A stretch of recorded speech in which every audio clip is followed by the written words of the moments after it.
kasih pengurusi majlis, seterusnya urus dia, kuasa daripada SPAK, seterusnya ahli jemaah yang dirahmati Allah Subhanahu wa taala. Alhamdulillah, syukur kita kepada Allah Subhanahu wa taala pada pagi ini dapat kita bertemu. Mudah-mudahan pertemuan ini dapat memberikan sesuatu input dan impak yang baik kepada diri kita tentang pengamalan Islam dan kefahaman kita tentang agama kita.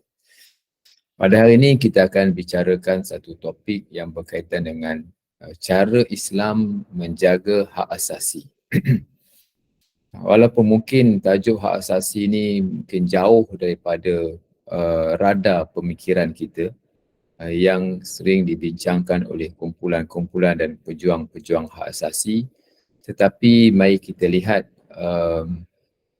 untuk kita menambahkan pengetahuan dan kefahaman bagaimanakah cara Islam dan pendekatan Islam dalam menjaga hak asasi berbanding dengan pejuang-pejuang hak asasi yang melaung-laungkan hak asasi, dan kelihatan dalam dunia Islam perkara yang berkaitan dengan hak asasi ini macam tidak dibincangkan dan dibicarakan.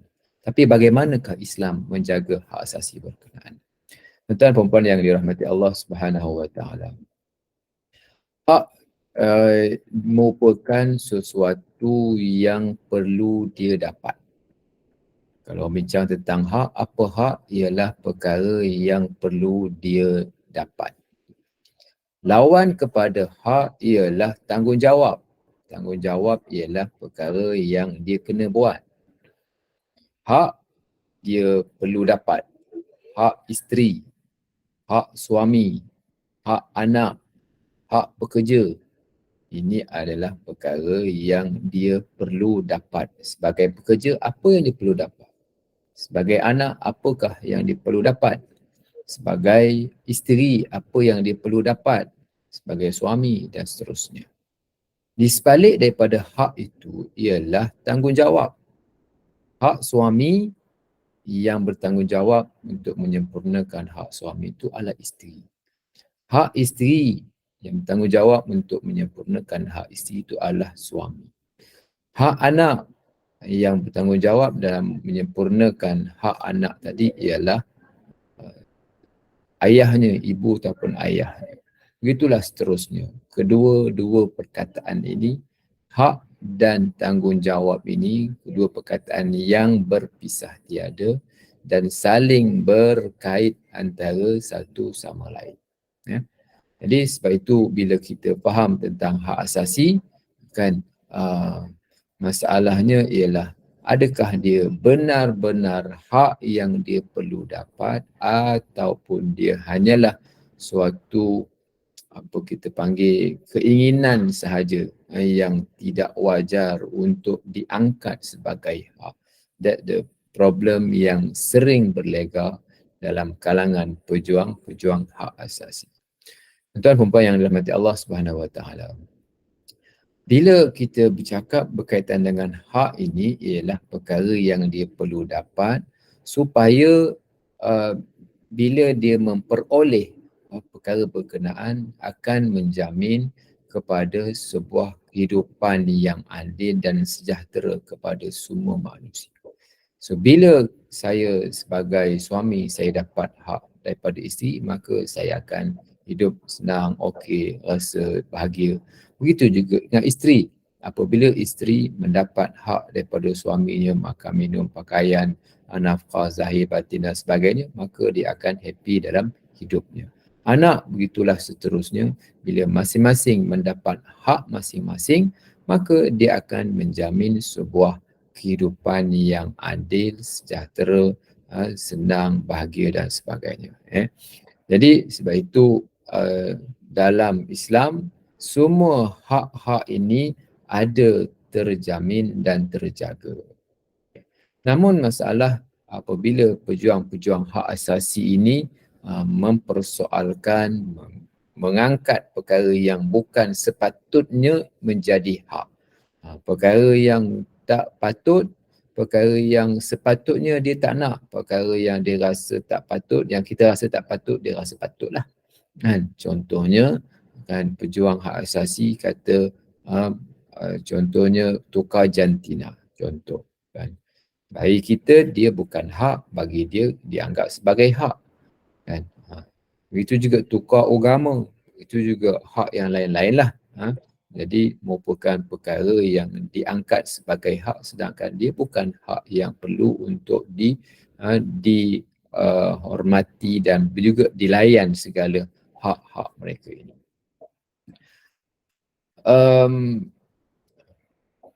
Berlaku kecelaruan sebenarnya dalam memisahkan di antara hak dan keinginan. Sebagai contoh, kumpulan LGBT yang menganggap itu sebagai hak. Kan? Menganggap contohnya tukar jantina itu sebagai hak. Bersama hubungan jenis, satu jenis lelaki dengan lelaki, perempuan dengan perempuan, itu dianggap sebagai hak. Apakah cara untuk menentukan mana satu hak dan mana satu keinginan? Kita kata itu keinginan, mereka kata ini hak mereka. Kita kata bukan, itu korang je yang ngada-ngada. Nak tukar jantina lah, nak begitulah, nak beginilah. Itu korang hanya keinginan saja, bukan hak. Kita kata, mereka kata itu hak. So apakah parameter yang membezakan antara hak dan keinginan? Sebab kalau dibiarkan manusia ini menentukan hak masing-masing, maka dia akan menjadikan kecelaruan dalam kalangan manusia yang membincangkan di antara hak dan keinginan.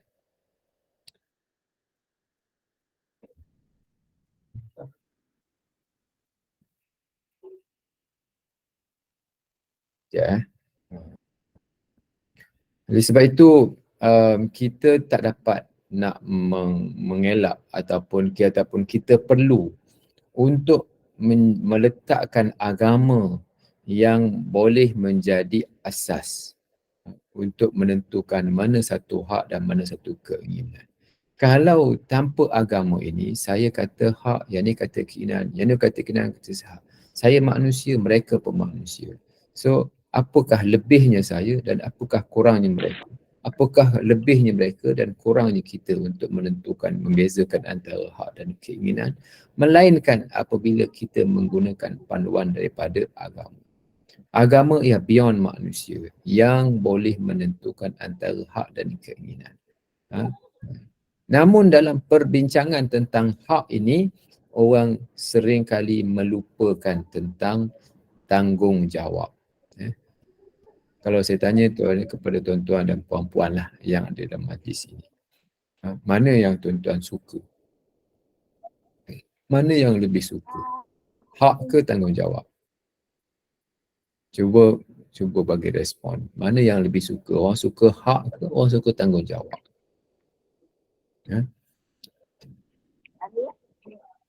Kalau kita sebut tentang bagaimana kumpulan-kumpulan hak asasi memperjuangkan hak-hak mereka kan, mana orang lebih suka? Orang lebih suka hak ataupun orang lebih suka dengan tanggungjawab? Kalau diikutkan tuan-tuan, memang orang suka hak lah. Kan? Terutamanya di kalangan wanita, biasanya wanita dia akan meminta, dia akan sifatnya wanita tu begitu. Suami menyediakan, isteri biasanya meminta, dia ada timbal balik. Kan? Tak boleh pilih, puan pada tak boleh pilih. Okey, kenalah pilih. Kan? Jadi hak ni ialah perkara yang kita nak, kita dapat. Sebab itu kita tak suka biasanya kita menganggap tanggungjawab ni sesuatu benda yang berat. Kan? Sembahyang ringan je sebenarnya, tapi oleh kerana dia satu tanggungjawab, maka kita anggap berat.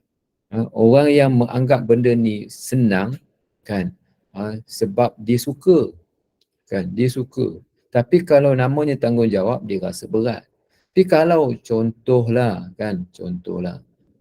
orang yang pergi kita kata pergi main bola sepak lah, contoh mudah kan, main bola, kena pergi stadium, kena bayar tiket, kena bayar tu kan. Jadi bila kena bayar-bayar ni kan, oleh kerana dia suka kan, maka dia sanggup pergi, sanggup buat kan. Tapi kalaulah benda tu ada atas dasar tanggungjawab kan, dia bekerja dekat stadium, dia kena pergi naik motor, nak naik pergi pejabat, alas je. Tapi kalau benda yang dia suka, jauh pun dia pergi kan. Nak ceritanya tanggungjawab ni benda yang berat. Tapi kalau suka, lebih daripada itu dia buat.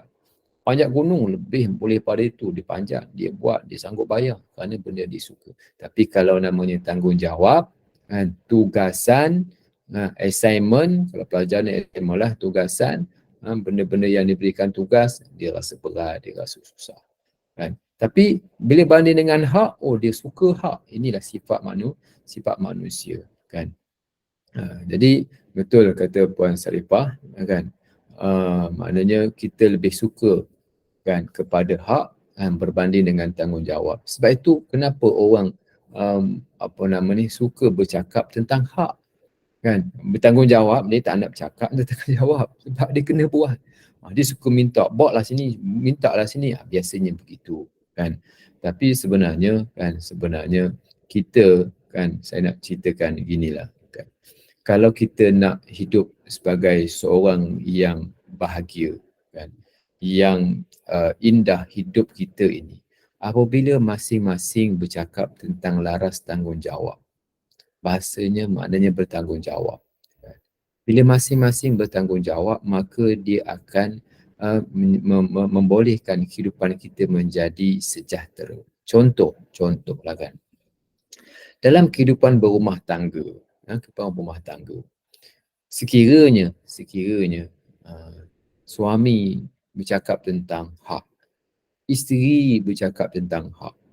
Hak saya abang, kata dia isteri. Kan, kata dia suami, ini hak aku, dia kata hak aku kena dapat begini. Isteri kata hak aku, masing-masing bercakap tentang hak. Agak-agaklah rumah tangga ni bahagia ke tak bahagia? Kalau masing-masing suami isteri bercakap tentang hak masing-masing, ini hak saya, yang ni pun hak saya. Kita tak nafikan masing-masing ada hak kan. Masing-masing ada hak. Tetapi apabila masing-masing semua bercakap tentang hak sana, hak sini, betul lah masing-masing perlu dapat. Tetapi kalau masing-masing boleh bercakap dalam laras bahasa tanggungjawab, tak apa, ini tanggungjawab saya, kata dia suami. Isteri pun tak apa, ini tanggungjawab saya akan buat. Masing-masing bercakap tentang tanggungjawab, maka insya-Allah kita masyarakat akan hidup dengan lebih baik dan lebih sempurna. Okay. Mari kita tengok macam mana kan.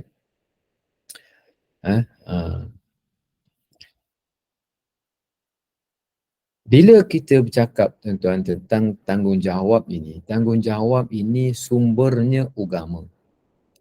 Hak asasi kan, ada sumber agama, tetapi kalau hak asasi yang berteraskan kepada keinginan, sumbernya hawa nafsu. Sumber tanggungjawab ni agama. Agama yang menyediakan list to do, perkara yang perlu dilaksanakan. Siapa yang bagi tahu? Agama. Agama yang bagi tahu begitu, begini, perlu ada buat. Siapa yang bagi tahu? Agama sumber kepada tanggungjawab. Kan?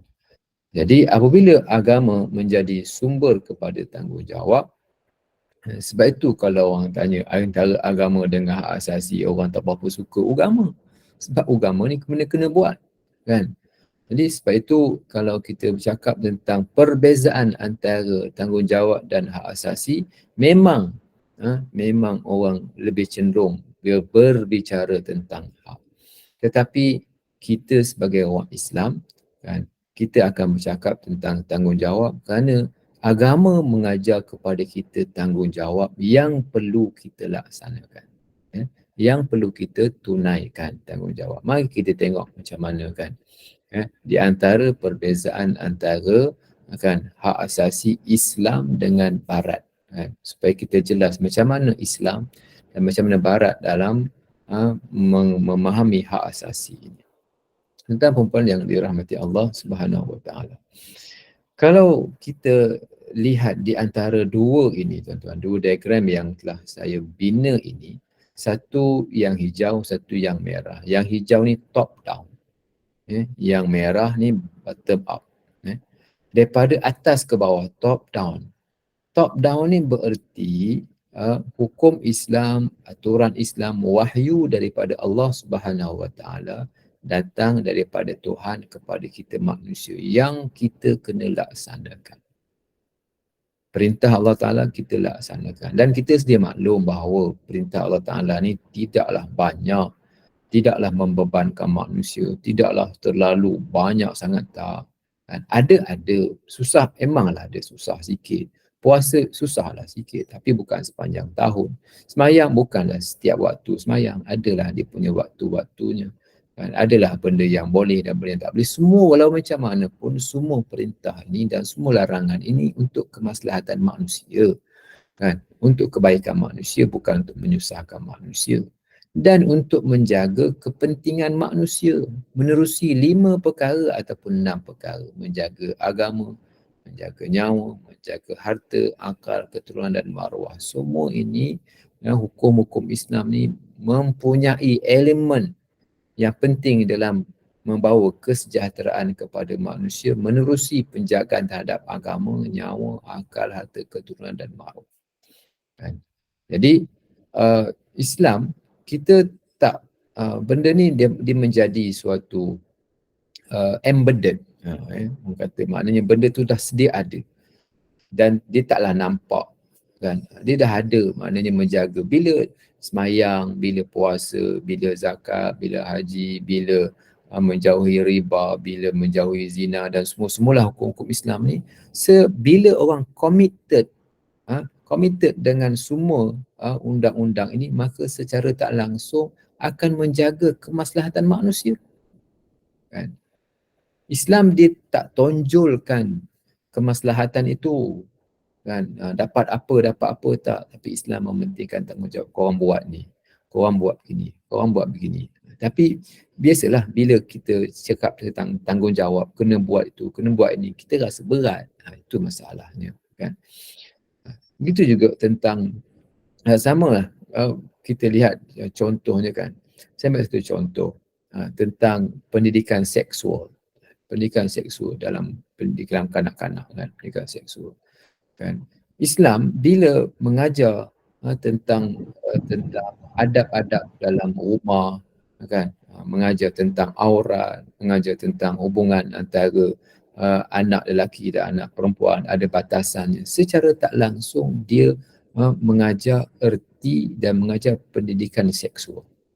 Secara tidak langsung perkara ini ada dan terjaga. Dan Islam dia taklah perlu sampai maknanya menunjukkan inilah pendidikan seksual yang perlu ada, tak. Islam dia tak, pendekatan Islam tak begitu. Barat dia tonjolkan begitu, ini hak yang kita perlu pendidikan seksual lah, begitu beginilah. Sebab metodologi dia logik. Itu dipanggil dengan bottom up. Dia tak ada wahyu yang memandu kehidupan dia.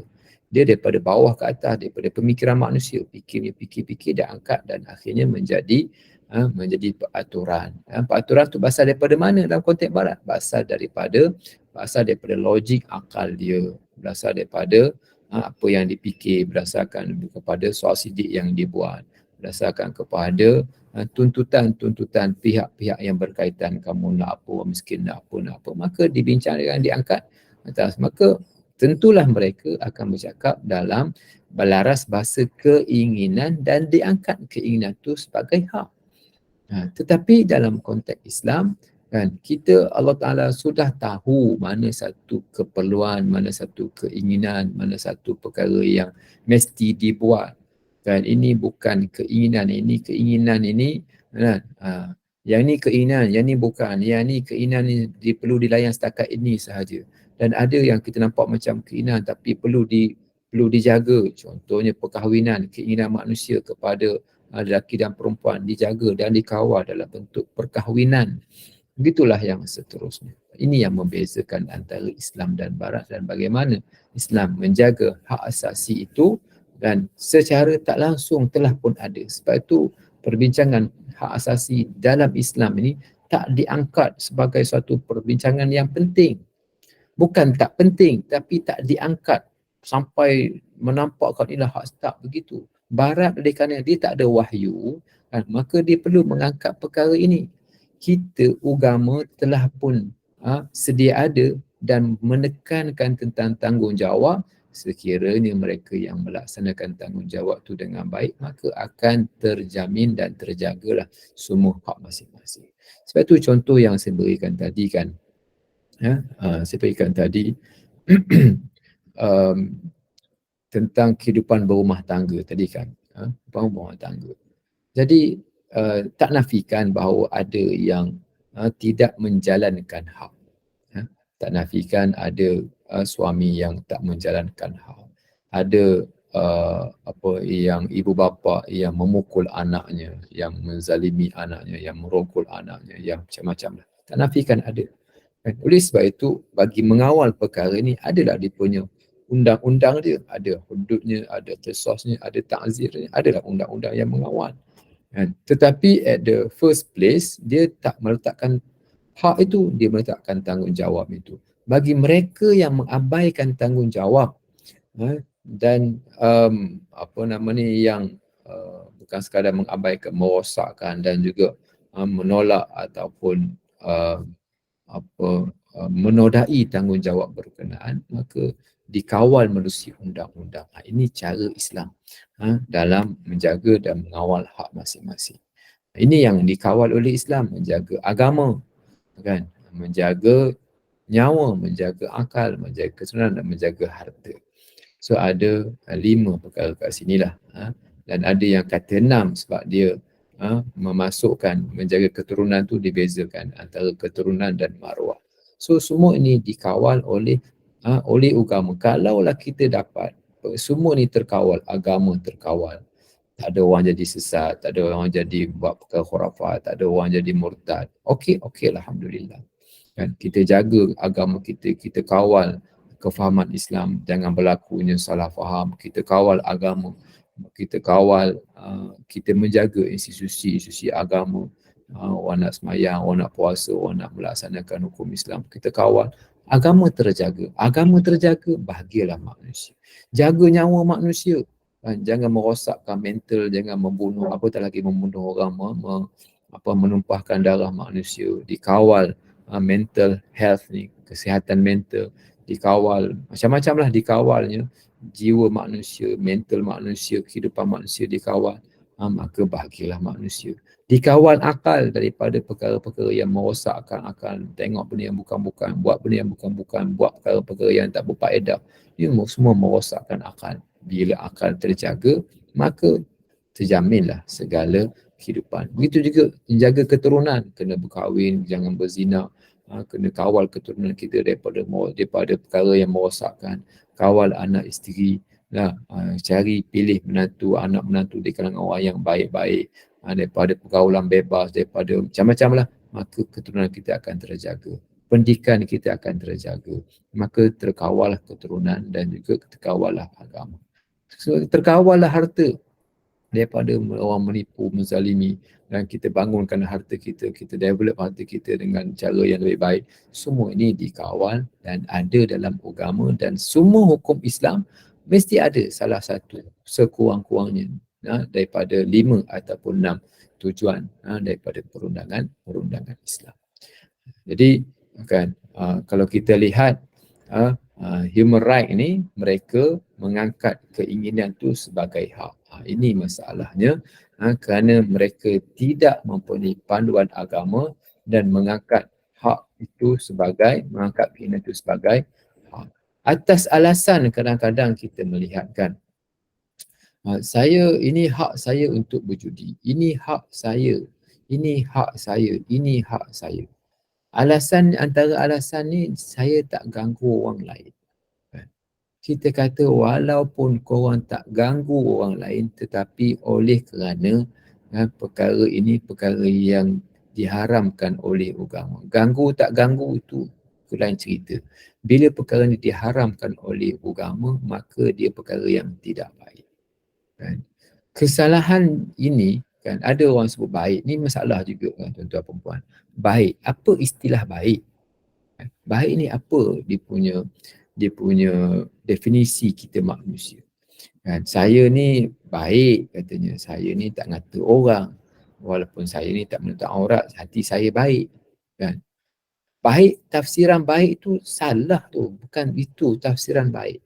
Tafsiran baik ialah apabila kita mematuhi perintah Allah Subhanahu Wa Taala, baiklah kita. Melakukan perkara yang ma'ruf, baiklah kita. Kalau melakukan perkara yang mungkar, tak baiklah kita di sisi Allah Subhanahu Wa Taala.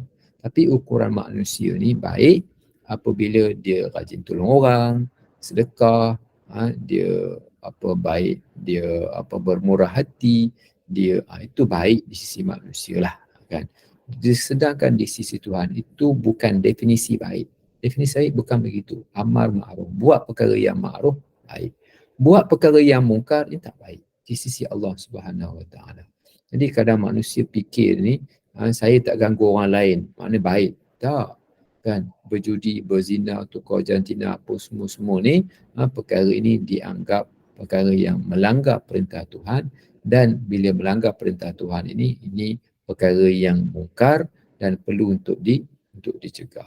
Tetapi mereka beralasan bahawa saya tak ganggu orang. Apa masalahnya? Saya nak tukar jantina saya seorang. Bukan anggota korang, anggota saya. Kan, ikut suka saya lah. Oh, mana boleh ikut suka. Kan, mana boleh ikut suka. Tak ganggu orang lain bertukar jantina. Saya nak pakai begini. Bukan boleh ikut suka pakai. Kan, ada dia punya etikanya. Kan, bila kita pakai yang bukan-bukan, dia mengganggu orang lain. Kan, kalau tak mengganggu orang lain pun, dia mengganggu hak Allah Subhanahu Wa Taala. Berjudi, dia tak ganggu orang lain. Tapi betul ke berjudi tak ganggu orang lain? Memanglah dia main tak ganggu orang lain. Tapi implikasinya kepada keluarga, kan, bukanlah seorang. Dah jadi satu sistem, misalnya satu ramai-ramai, dia akan bawa kepada masyarakat yang tak bagus, tak baik.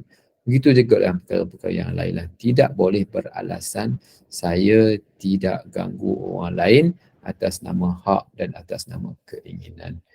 Atas nama keinginan yang diangkat sebagai hak. So mereka menganggap ini hak lah. Hak untuk berhibur, hak untuk ketenangan, kepuasan, jati diri, berhias. Kan? Jadi kan, maksud mereka sebenarnya, saya menuntut hak saya tu maksudnya ialah saya ingin buat apa pun, biarpun bercanggah dengan agama, asalkan saya tak ganggu orang lain. So tak boleh perkara ini. Tak boleh. Kan? Tapi itulah kan, dalam forum ini ataupun dalam medium ini kan, saya bercakap dengan mereka yang sudah ada, kita kata yang sudah baik lah, maknanya yang rajin baca Quran, yang rajin kuliah ni kira orang baik lah kan. Cumanya kan, untuk kita dapatkan kefahaman sebenarnya apa kan yang dimaksudkan dengan hak ini. Jadi Islam mengakui hak asasi, tetapi Islam berbeza pandangan dengan Barat dari sudut pendekatan. Islam berbeza dengan Barat dari sudut pendekatan kerana Islam menekankan tentang tanggungjawab berbanding dengan hak. Simple je, mudah je cerita. Kan? Kita laksanakan hukum agama, jadi suami yang bertanggungjawab, memberikan nafkah, memberikan pendidikan, menjaga dia punya kesejahteraan keluarga, alhamdulillah, okeylah tu. Kalau di tempat kerja, di pejabat, bos jaga dengan yang baik, semua maknanya semua masing-masing menjalankan tanggungjawab dengan baik, insya-Allah okeylah tu. Tapi kalau ada yang nak memperjuangkan hak-hak ini kan dengan cara yang salah, inilah masalahnya kan. Dengan tak nafikan bahawa ada dalam satu-satu budaya, satu-satu masyarakat, dalam satu-satu ni ada yang mungkin menindas dan juga mengabaikan hak yang barangkali tidak dalam tempat lain. Contohnya kan dalam kalangan orang Arab contohnya. Khususnya di Saudi lah, tapi sekarang sudah boleh dah. Sebelum-sebelumnya orang Saudi, perempuan Saudi tidak dibenarkan untuk memandu. Bawa kereta tak boleh. Tu konteks di Saudi lah, dia tak bagi bawa kereta. Kan? Sedangkan barangkali itu hak Yang barangkali dalam konteks kita kat Malaysia, kita jangan pelik, takkan pelik orang Saudi ni, kan. So masing-masing dalam konteks negara masing-masing lah, kan. Apa pun di dalam konteks di negara kita ini, isu hak asasi diangkat oleh kumpulan-kumpulan minoriti. Dalam konteks di negara kita ni, hak asasi ini diangkat oleh kumpulan-kumpulan minoriti. Maksud saya ialah seperti mana golongan LGBT, golongan Syiah, golongan apa lagi, golongan-golongan atheist. Ini semua mengangkat atas nama hak. Biasanya mereka memperjuangkan hak, nak angkat hak lah, kan. Begitu juga hak-hak ni kumpulan minoriti yang lain, kumpulan non-Muslim ataupun orang bukan Islam yang minoriti, biasa akan bercakap tentang hak kami, kan. Kita orang Islam di Malaysia ni yang majoriti, kita tak bicarakan sangat tentang hak inilah, kan, sebab kita mungkin dah punya hak kita masing-masing. Tetapi kan, ada dibincangkan di kalangan mereka-mereka yang nak melanggar perintah Tuhan, yang malas sembahyang, yang nak berzina, yang nak mencuri, yang nak apa semua ni, kan, biasanya ini hak kami lah, kata jangan ganggu hak kami. Itu biasanya akan berlaku sedemikian. Okay. Dari sudut maksud hak ni sebenarnya tuan-tuan, hak ni maksudnya benda betul. Benda hak ni benda betul, benda benar, benda yang tetap, benda yang pasti. Ini hak, kan? Hak benda yang betul, benda yang benar. Ini maksud asal kepada hak, kan? Katakan perkara yang hak, qulil haq, katakanlah yang hak. Maksud hak benda yang betul, benda yang benar, benda yang pasti, benda yang tetap. Ini adalah perkataan hak. Banyaklah saya tinggalkanlah, maknanya perbincangan kat sini terlalu apa kita kata akademik sangatlah, kan, saya tinggalkan.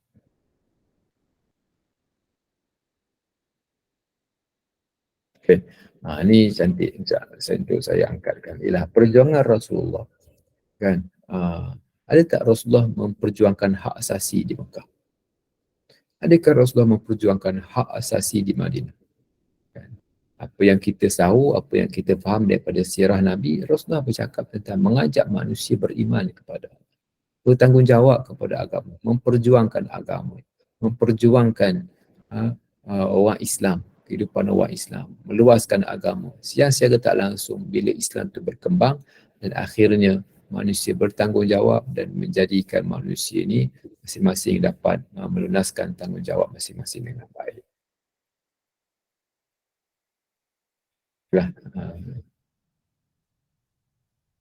Ringkasnya, tuan-tuan perempuan yang dirahmati Allah, Islam agama yang memberikan hak, mengikut dan menjaga hak manusia.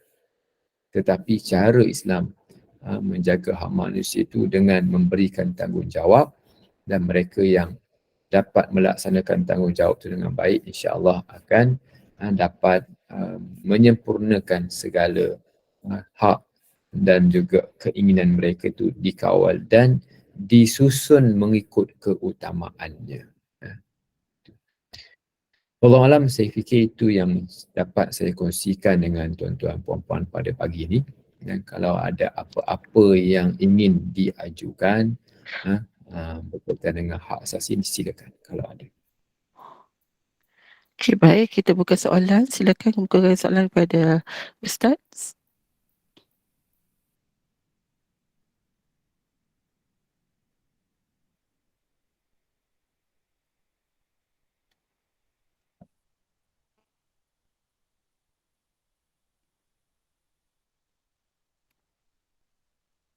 Semua dah dapat hak masing-masing dah ni ke Puan Ainun? Ya. Dia diam tu Ustaz, katanya semua dah jelas, dah faham dah. Ya. Kalau ada boleh saya. Okey. Macam dah jelas semuanya. Okey. Baik, kita Alhamdulillah, jazakallah khairan Fadil Ustaz Dr. Faizal Ashari. Terima kasih atas pencerahan fokusan ilmunya, dan yang mana Islam meletakkan hak asasi manusia sebagai satu anugerah Allah SWT kepada khalifahnya di muka bumi ini, dan Islam merupakan satu cara hidup yang lengkap dan sempurna. Dan semoga fokusan ilmu ini memberikan juga kefahaman dan manfaat bagi kita semua pada pagi ini, dan terima kasih kepada penaja dan juga kepada jemaah sudi duduk hingga akhir majlis semua ini. Dan Ustaz, kita akan kembali bertemu Ustaz lagi, bersama lagi pada lain siaran. Dan Ustaz, saya serahkan kepada Ustaz untuk tutup dulu majlis ilmu ini dengan tasbih kafarah dan surah Al-Asr. Silakan Ustaz. Subhanakallahumma bihamdik asyhadu an la ilaha illa anta astaghfiruka wa atubu ilaik. Bismillahirrahmanirrahim. Wal 'asri innal insana lafi khusr illa alladhina amanu wa 'amilus shalihat tawassaw bil haqqi wa tawassaw bis sabr. Assalamualaikum warahmatullahi. Waalaikumsalam warahmatullahi wabarakatuh. Terima kasih Ustaz. Jumpa lagi insyaAllah. Terima kasih Ustaz. Terima kasih Puan Aina. Sama. Terima kasih Ustaz.